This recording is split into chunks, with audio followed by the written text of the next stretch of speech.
Now, all this week we've been hearing about the refugees who are coming to the East Midlands and how our councils are preparing for more new arrivals from Syria.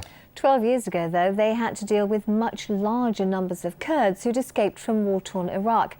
And now some of those early refugees have formally settled here as British citizens.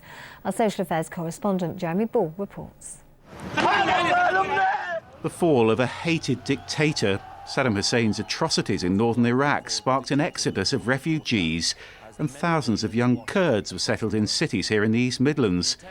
Dara came to Leicester, where he was given a 4-year visa to work. I didn't know nothing about Leicester, to be honest, that time. I didn't know nobody. It was very, very difficult to find a job because I couldn't speak any English.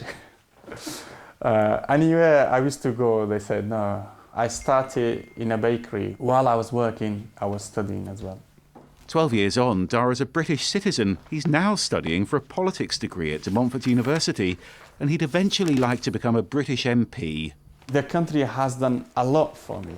I will always appreciate that. And to be honest, once I graduated, I want to pay this back. And now there's a new threat in northern Iraq where British pilots are targeting the so-called Islamic State. They're helping local troops defend their towns against ISIS.